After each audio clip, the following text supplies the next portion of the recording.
What's up, YouTube? How you doing today? So, normally I'd be doing this as a bearded signal episode, but today not doing bearded signal, just simply diving out there live because I had some things I wanted to share.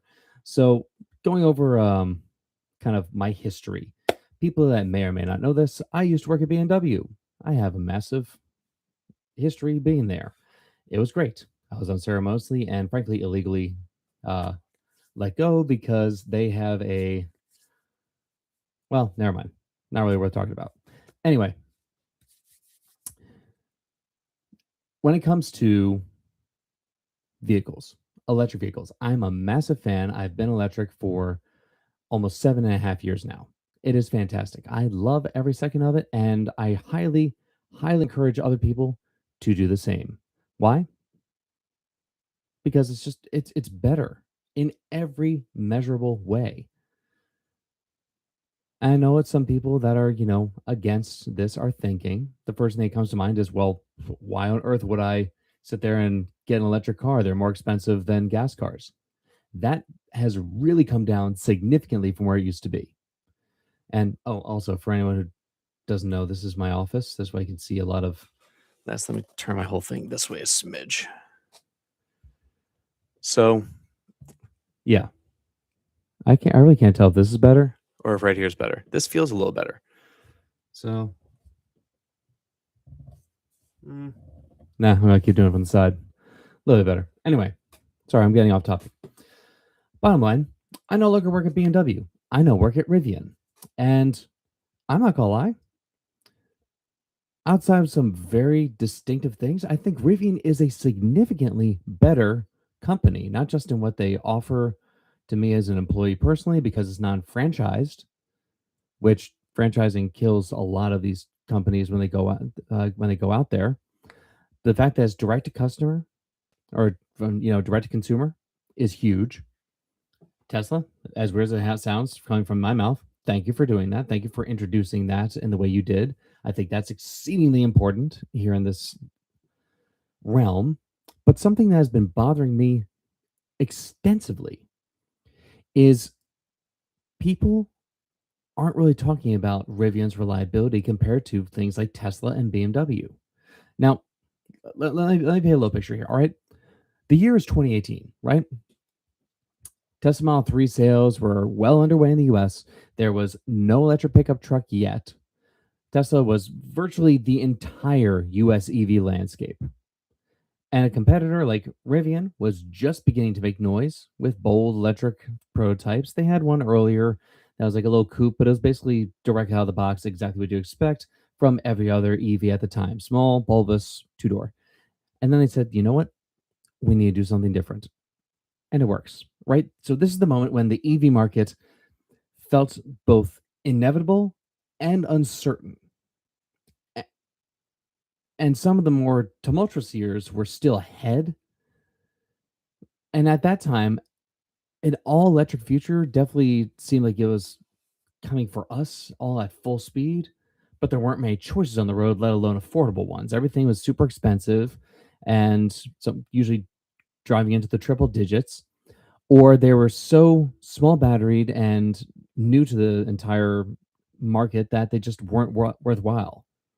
So legacy automakers started dialing up their long-term plans. Early adopters were driving most of the sales in the segment anyway at that point. And if you compare that to say today, with several years of more real world behind us, shoppers can finally actually compare how those earlier Rivian models stacked up against the more established things like Tesla and Mercedes and other German ones like BMW that were just getting into the luxury EVs at that time. So if you think about it, how everyone was standing at the time, Tesla wasn't just enjoying a big slice of the US EV sales pie in 2018. It was basically devouring the entire thing as if it was a fat kid at band camp eating everything it possibly can. So every other manufacturer out there was just getting mere crumbs from that early EV effort. Brands like Chevy and Nissan, they had their own in there. Everyone remembers the Nissan Leaf, and they were like, I could go 49 miles. So the thing is, Rivian has a lot more kind of behind it because Rivian was still a few years away from customers' deliveries at that point, but it was definitely positioning itself to be the first serious EV disruptor to Tesla. And I think that was a massive, massive push that is important. So like if you compare them like to today, it's a much more even kind of playing field. Like you think of the 2026 Tesla Cybertruck, um, kind of the premium all-wheel drive options. It gets about 325 miles of range, 0 to 60 in 4.1 seconds. It can tow 11,000 pounds, which is great. Same thing as the Rivian R1T. Um, you have to get the tri-motor or not the dual motor for that. The dual motor is limited at 7,700, but you have all that. The 2026 BMW iX, if you're depending on which one you're getting, it's about 310 miles. They have a little more range on other trims that they have out there. It's still about 4.4 seconds 0 to 60. That's what I drive right now, by the way. I drive a 2023 BMW iX as my daily driver. So this isn't coming from nowhere. Um, it doesn't tow anything in the US, but over Europe, it's about 5,500 pound towing capacity, which is fine. That's also the lightest of everything here. So a Cybertruck, I believe, is 6,600 pounds and change. Rivian R1T can go above 7,000 pounds. And then the BMW X is about 5,700 pounds. So it's the lightweight of the group.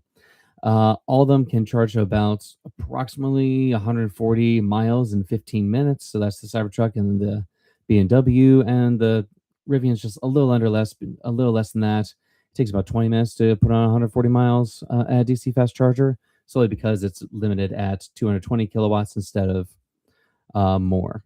And usually you're charging a bigger battery as well, so it takes slightly bit longer.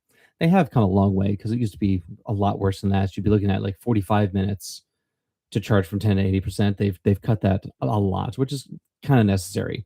There is a bit of a push as to why they didn't go to 800-volt architecture for Gen 2 or for the R2, but considering most of the chargers out there can't even do that, it's not even worth it. Anyway, I'm getting off topic. So from 2018, basically 3 years later, around 2021, Rivian started to deliver its first vehicles to the U.S. Customers. It became the first automaker to sell a fully electric pickup truck that beat out the Ford F-150 Lightning, the Tesla Cybertruck, and Chevy's Silverado. Silverado? No. Yeah. Chevy Silverado and GMC's Sierra EVs at the time. Now, at the same time, German's luxury brands were cautiously making their first steps into the North American market EV landscape compared to where they were. And everyone remembers the i3, and it was a great car. It was way too expensive for what it was, but it was a great car and fantastic for city driving. It's not going to be your long road tripper by any means. So they come a long way when they came out with the i4 and the iX. And those began for the 2022 model year, but they're coming into actual dealerships in 2021 as well. Now, they the problem with there is BMW was using kind of a dual way of doing it. So they're, without getting into the details of it that most people don't care about or probably would go over their heads, the i4 basically shares chassis with the other 4 Series vehicles that are made. So it was made for plug-in hybrid. That chassis was made to cover plug-in hybrids, gas power, and electric. So it wasn't optimized the way it could have been. The iX was its second ground up, fully EV. This is pre-Neue Class, which is coming out this year, by the way. If you haven't seen the BMW iX3, it's an amazing vehicle. Absolutely amazing. But it did, pardon me 1 second. Sorry, I thought my kids were calling me upstairs. I have them watching a movie right now, just so I can do this real quick. Um, so ground up EV BMW iX. Now, fast forward to today, we have several years of data now to basically answer an important question for luxury EV shoppers in 2026. When it comes to quality and dependability, how did Rivian's earlier models compare with Tesla's established lineup and, say, BMW's first wave of electronics? I'm not including some other ones only because I don't know them off the top of my head. So I apologize. There are others in that field, but I'm going with what I personally know. So what the data says, and let me pull up JD Power's thing right here. All right. So quality and reliability scoring from JD Power between 2024 and 2026, Rivian is literally at the bottom of the pack. Despite strong momentum and a reputation for its engineering ambition to be insanely great off road, everything it gives, their quality and reliability scoring across those 2 years, or 3 years, sorry, for both the R1T and the R1S are high 60s to low 70s. That's firmly fair to average, right? Not chart topping in any way, shape, or form.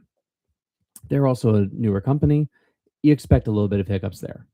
And let's face it, anyone who owns one of those first generations before they did their recent updates, their starting maps were, because they don't offer Apple CarPlay. Rivian, this is. Rivian doesn't offer Apple CarPlay. Same thing with Tesla. Um, they were they left some stuff to be desired. It happens. It's not the worst thing, but it was not the most reliable. I wouldn't trust it for a cross country road trip without something extra like a better route planner to be my real navigation going down. They've since made massive changes to that. Now it's Google based. There have been full updates. They're now in the R2 are running Rivian OS 2, which is a massive increase in just reliability, responsiveness, features, everything. Like, oh my God, software defined vehicles are amazing. And especially when you go from Tesla was the first one to really do that software defined vehicles in a major way. But Rivian, in my opinion, does it better solely because Tesla is a software company first and foremost. Rivian is a software company as well, but they still focus heavily on the vehicles and their capabilities on top of all of it. Because Rivian is still a software defined vehicle that puts people first. It's a human centric vehicle. Most other ones are built around purely efficiency, purely making this so it gets the best possible range and numbers or some kind of bragging right overall. Rivian has bragging rights because they're extremely off road capable. BMW is a driver's car, first and foremost. It is the ultimate driving machine. There is no denying that. The marketing does not lie there. Rivian is the adventure vehicle, right? But when I tell you that, again, working for all three of these companies, Rivian does things so much better.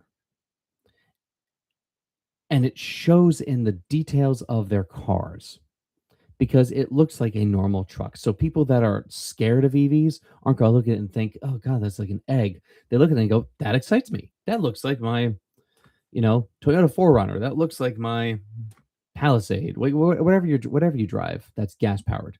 It covers those needs. It covers those looks while being distinctly Rivian at the same time." And I firmly believe that of all the vehicles out there, Rivians by far, by a large margin, are the most things to the most people covering what they need because it's their slowest model is 4.4 seconds 0 to 60. Their slowest ones. And yet it does that while still being able to go off road better than most other off road designed aftermarket vehicles. Is it perfect? No, but I'm talking about something directly from the factory that does better than most purpose built off roaders. That's huge. And then on top of that, they come with batteries that go far enough, over 300 miles of range. The only time you got less than that is if you sat there and said, you know what, I want to get the LFP battery and get a smaller battery and, save a little bit of money off the front. But even that, the LFP battery is temporarily discontinued because, well, it's sourced from China. So, yeah, tariff on that is, I believe, is 100% right now. I might be wrong about that. If you know, put in the comments to cover what it is. But anyway, getting back to what I was talking about. In terms of JD Power, the established players like BMW and Tesla at that point were not surprisingly showing better performance and stability in JD Power's actual um, findings. Right, Tesla's Model X maintained a great rating from 25 in 2025 and 2026 before they discontinued it. The Cybertruck was surprisingly strong early results for a first year model, which is great for them. They're more established, so it makes sense. Tesla's results, on your page show that the Model X, which was aging heavily at that point, was stabilizing, and that's again before they actually mentioned in 2026 that they're cutting off the Model X and Model S vehicles. So this all comes down to the new Cybertruck platform, built with lessons learned from millions of other vehicles on on the road and in production, showed something good, right? Now, on top of that, the BMW iX is consistently above Rivian on scoring as well. All right, so delivering s- they're pretty steady in the mid to high 70s score, sometimes dipping into the low 80s for JD Power, and that partially reflects just how mature and well polished all the electronics and interfaces were. This is also after they moved from iDrive 8 to 8.5. iDrive 8, which is in my current car, is okay, a little glitchy at times, but it's decent. iDrive 8.5 basically added streaming features and everything that makes it much more worthwhile, which is why it's much more enjoyable. And the other thing here is that B&W's consistency actually is mirrored in its broader performance for the rest of its models across JD Power's dependability studies, where the brand typically lands above the industry average, thanks to extremely conservative rollouts and much more mature electronics, especially moving into iDrive 9 and now iDrive 10. Now, that study at the time didn't rank Rivian, by the way. And I think while highly regarded for its innovation and performance, the Rivian choppers weren't widely reporting quality and reliability that matched the competing manufacturers like Tesla and BMW, even though they're in the same pricing universe, which is interesting. But that is on par, of course, with new automakers.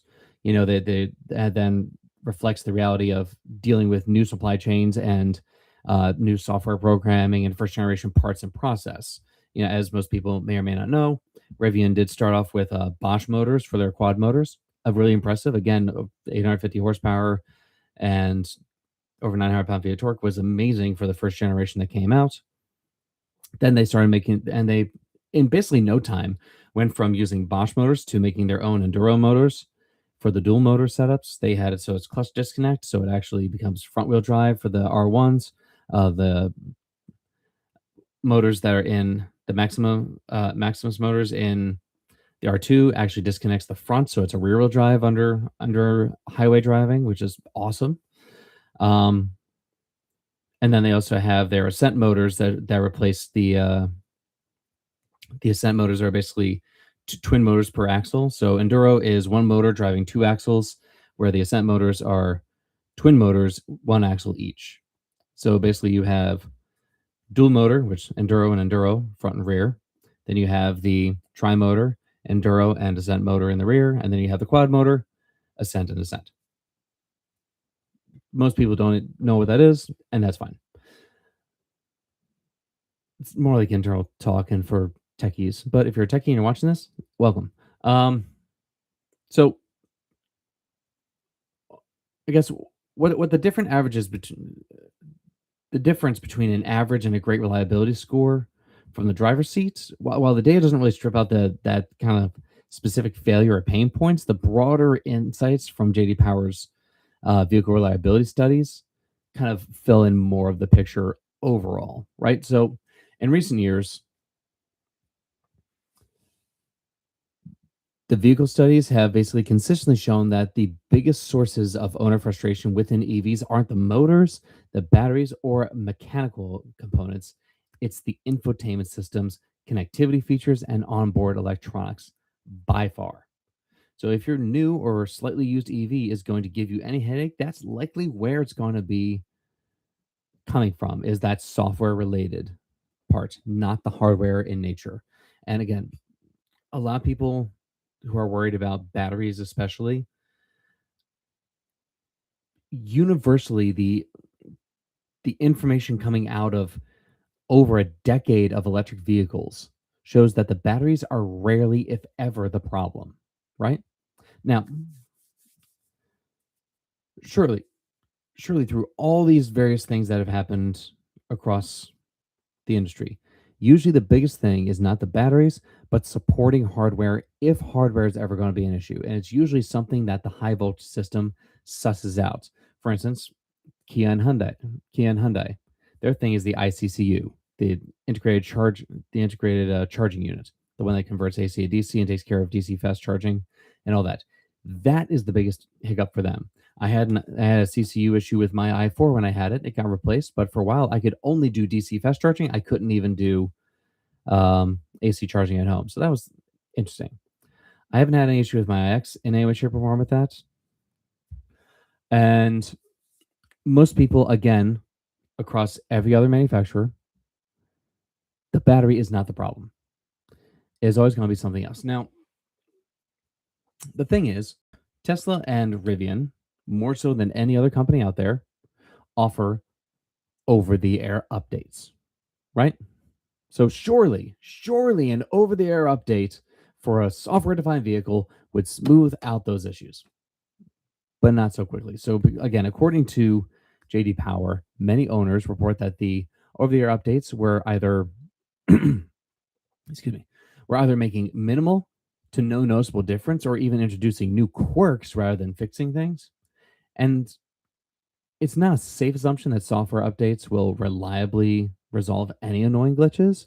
But with that in mind, a great score typically reflects that fewer of these day to day annoyances, and an average score suggests higher than likelihood, higher likelihood of, minor bugs, interference hiccups, maybe resetting your EC or resetting your screens every so often, or other consistencies that can kind of chip away at that satisfaction over time. Now, again, software today matters so much more than people can even begin to talk about, right? Modern EVs are defined significantly less by their motors and batteries and more by the software that ties everything together for you on a daily basis. More of those high value features in modern cars come with softwares, modules, and not physical hardware because it's usually on a screen that you touch and you go like, ooh, that's great. Touch that. And that's good in some ways and bad in others. So if there's a quirk, it's likely going to be software based. And that's why when an owner reports frustration, it's rarely because of a failed motor or battery, and almost always because of a frozen interface, a failure to connect, or an important assist or convenience feature that isn't behaving as expected. Practically universally. And that's one reason why I think Tesla as well as Rivian might slightly hit over Apple CarPlay setups, and one of the reasons why I think GM has pulled Apple CarPlay out of their vehicles as well. And I think it's because of consistency of connecting for Apple CarPlay, especially when it's wireless, because everyone expects a wireless connection, not a wired, me included. Even though I still charge my phone in the car every day, so having a wired option to go with the wireless would be ideal, frankly, one that can go either way. Um, but with that in mind, software ages a lot faster than hardware. My kids are running around. I just need to give me 1 second, please. Yo, kiddos, you okay? Odin and Ashton, you guys okay?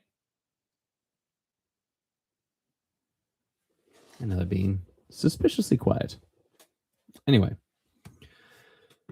hardware doesn't age nearly as fast as software. So a 3-year-old EV is going to feel dated even if its mechanical components aren't even fully broken in.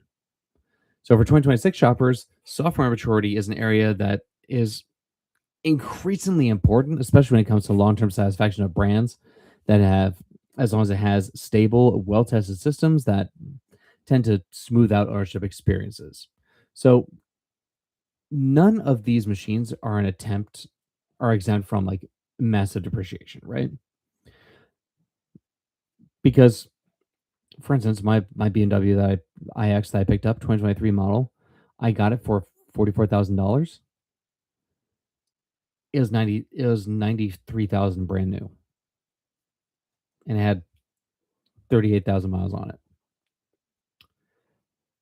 They age fast, but if you're trying to line up the best way to spend your EV dollar in 2026, there is another story that's kind of worth understanding. So even a high quality and reliability score, or even a mature platform and software stack can't predict one thing in EVs from a massive depreciation that hits off the line, right? Data from places like iccars.com. That's the letter I, ccars.com. Tesla Cybertruck depreciates something like 53% in the first 3 years, dropping $37,000 in value. That's a $1,077 per month average depreciation hit to the original owner's bank account. Now, the Rivian R1T actually fares better, depreciating only 32% in the same period. So that's a $23,000 loss over 3 years, or roughly $640 a month in vaporized value. The R1S stacks a few dollars more above the R1T. BMW iX depreciates again 43% in the first 3 years, costing the original owner about $36,000 or roughly $1,000 a month. The Tesla Model X is about 56%, which is even higher depreciation in the same timeline, and that wipes out what $56,000 or that's $1,600 a month, which is insanely high. But a few factors also drive into the depreciation factor, and that's things like the rapid tech turnover, the aggressive price cuts that happen, warranty anxiety, um, and just luxury EV shoppers with little interest in driving last year's tech. It just happens. That's in part why Tesla Model X's and BMWs get hit so hard. But the thing is, you can read that very simply as Rivians are much more favorable depreciation metrics. They're not necessarily a sign of a stronger long-term value in that, although owners do report tremendous satisfaction over it, which is interesting because they're low in reliability, but at the top of the list in terms of satisfaction, which shows Rivian is actively making the vehicles better over time. Which again, software-defined vehicles, the massive benefit of them is they get better over time, which is huge. And everyone wants that. No one wants to get in a car and less than a year later feel like this car feels old. No one wants that. So, I hear one of my little ones. What's up, kiddo? Good. We're doing good. Is the movie over? Yeah. Do you want me to put on another movie for you? Sure, we can watch another movie. All right, I will throw in another movie for you, kids. Maybe I can think of some of other movies in my mind. Do you want to use the Siri remote upstairs and ask it for? Let's see. For a movie, Get a Shot, because I have about a little less than an hour before I'm taking you guys to Painting with a Twist. Sorry. No, maybe we can watch Shrek 2. Okay, go upstairs, take the remote, press the button, hold the button on the side, and say "Watch Shrek 2." Oh, you mean the button that? Let me help you out, right? Hey Siri, watch Shrek 2 on living room TV. Play on living room. Yes. Shrek 2 is on the living room TV. There you go. Sorry about that. Benefits of live doing this. All right. I apologize. I completely lost my train of thought. I have nothing in my show notes I wanted to go over, so yay. Depreciation.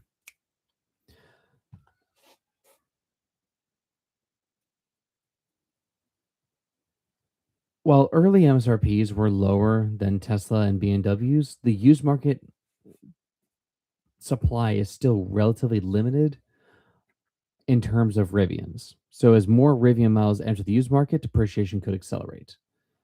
So if you want to know basically what to do if you're shopping for one of these vehicles, is decide how much money to spend in this universe this year. Based on data, the financial power move right now is to avoid chasing the newest badge and the longest range or even the flashiest acceleration number and simply letting someone else take the initial gut punch in depreciation, right? But because of where Rivian has put a lot of these vehicles, the R2 hits the perfect spot because you can actually get into a new R2 at the same price as a depreciated 4-year-old R1T or R1S. Less than R1S, frankly. So getting a new vehicle with more capabilities than what you're used to, with fantastic user interface, with more space for people in the back, with more storage capabilities, and a car that's actually built around humans means the R2 is really the way to go if you're looking at if you need to get a new vehicle and don't want to go used. So the R1T's used price remains relatively stable at this point. Price trends for slightly used Cybertrucks are a lot more erratic, but most people that want a truck don't want something that is nicknamed the swastika. That's the one thing about RJ as the head of Rivian. He's not controversial and doesn't alienate his entire base that buys his vehicles right off the bat, which is huge. So yeah, it's just interesting. But look, whether or not it's the right move to buy a used EV just totally depends on what you want to get in terms of the experience. But given it's barely a year old, I think the 2025 Cybertruck is unlikely to differ much from the latest models you can buy for more money. The Rivians, especially the second generation, so 2025 and newer, on the surface don't have a lot of changes, but there's so much more happening under the skin. Like they went from 17 ECUs to 7 ECUs. They took out over 2 miles of wiring in that switch, which significantly simplified the entire bones and nervous system of the vehicle so it behaves better. Rivian's current Autonomy Plus option, which is better than the Driver Assistance Plus in the first gen, is more capable than anything you might expect. It is on par with um, computing capability of Tesla's full self driving, because Tesla's full self driving right now, there's not a published rate, but it seems to vary between 300 and 500 tops or trillions of operations per second. Whereas Rivian's is currently sitting at 200 tops, 200 trillion operations per second, which is very good. The other thing is higher quality cameras. You have 4K HDR cameras all around the vehicle, working in unison to basically take in data and analyze it as it's coming in rather than receive, then analyze. It's 4 times the amount of pixels, so it's higher quality and higher clarity of the image coming in, which means that it can see better, farther, and in more detail than anything that Tesla is putting out right now, and even BMW, because BMW only has one 4K front-facing camera, and that's used for the built-in um, augmented reality view, which is cool. I actually really like that. I use that daily. But it's not using that for the rest of its sensors. And that also combines not just 12 cameras, but radar as well as ultrasonic sensors all around the car. So there is a massive 360 view around that vehicle in terms of all the Rivians. I mean, it's going to be a much better vehicle, because you have 360 degrees of coverage all around you with 4K HDR cameras all around, with radar and with ultrasonic sensors everywhere. These are going to be more capable vehicles. They're not currently doing point to point on autonomy plus driving, but they don't need to because again, and I did this in a short actually a couple days ago. I found the problem with Tesla is simply when I drive a Tesla, I feel like I'm getting in the way of the car. The car doesn't want me to drive. It's built around someone else doing the driving, aka the car. So when you get in a Tesla, it's a super small steering wheel, so it sort of like disappears into everything because it's not meant for you, the driver. Tesla has kind of pulled out of the auto market and is going more towards robotics and AI, which is their prerogative. They can do whatever they want. I'm not saying telling them what someone else should do, but it means that you're buying into a car company that doesn't really want to make cars anymore. So why would you do it? Whereas I get into a BMW, which is the ultimate driving machine, which rewards me and assists me driving on the highway. I get into a Rivian with Autonomy Plus that has highway assistant that allows me to go legit hands free on marked highways. No problems. Traffic, no problem. It stays centered more better than most vehicles I've ever driven in, including my own BMW iX. It's a better vehicle in that sense.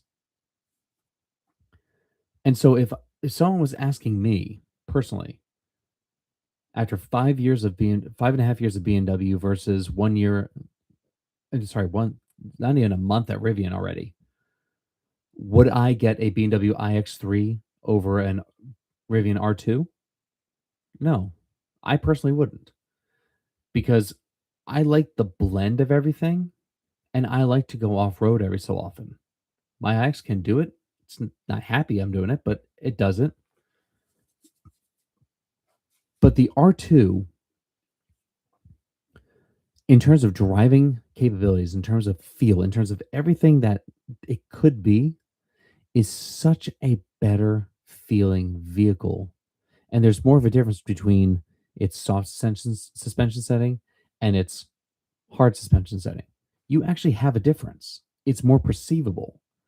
The rebound and compression is legitly changed in such a way that you can tell there is a difference happening, which is big. I like it to have one car that does multiple things for me. So the R2 fits my needs in that sense a lot more. And then factor in other things like my BMW iX right now is currently has a battery capacity of approximately 94 kilowatts, kilowatt hours of full storage. Because right now my car is running at 91% capacity. Got it used. I think the person before me actually did a lot of DC charging, which runs down the battery. It happens. Also, two people watching. Hi, how you doing? Um, if you have any questions, feel free to reach out. I am kind of spamming right now just because I want to get some stuff out, but feel free to interrupt with anything you have. Ask any questions. Chat's open, and yeah, feel free. Um, in terms of what a BMW i3 will do, it will be a lot better on overall range and efficiency right now, but for a bit more of a premium. And I'd be giving up a more usable frunk, and I'd be giving up some trunk space as well, and I would be giving up some rear leg room. So again, for me personally, I'm like, it doesn't seem worthwhile because yeah, you could. They're rated for about 400 miles, and they should get a little over that, especially if you're gentle on the throttle. But you're still filling up a bigger battery pack while doing so, as opposed to the Rivian R1 or the Rivian R2, which uses an 88 kilowatt hour battery gross. So my daily drive driving an R2 is going to cost less than my daily drive in an iX3 in theory, just because of how it works. I also like the idea of things I could do for my kids. It's a bigger center screen, so it just feels nicer. It feels like it's a little more integrated. Although I do really like BMW's iDrive 10 because the entire screen is actually when you're sitting in it. If you didn't know, it actually tilts it slightly towards you like this. So when you reach over for like the upper corner, it's just more naturally kind of right here as opposed to reach over for it. So that's nice. I like that a lot. And the fact that the new steering wheel is very comfortable in the iX3. But again, when it comes down to everything, I can't fit a giant water bottle for myself and one for my wife and one for my kids in the back in an iX3 comfortably. But I can do that in an R2 for about 10 grand less, maybe even 20 grand less, depending on how you're speccing yours out. So overall, I would have to go for an R2. I would just have to. Although if I had any choice, any option whatsoever, my ideal car, as weird as it sounds, would actually be a leftover LFP 2026 model R1S because that'll give me an enclosed area to camp when I want to. Gives me the air suspension to go off road whenever I want to do that. Still gives me over 500 horsepower for driving around town, dual motor, and the LFP battery can be charged to 100% daily, which is great. It's never any like, oh, I'm going for a trip. I should increase the charge to 100% on this NMCA battery. NMCA. Oh God, shoot me. That's so bad. I'm so sorry. My brain just did that. I'm so sorry. My brain just did that. That's so bad. Anyway.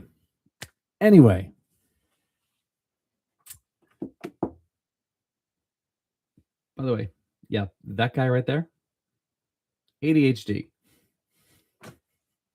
Not ACDC.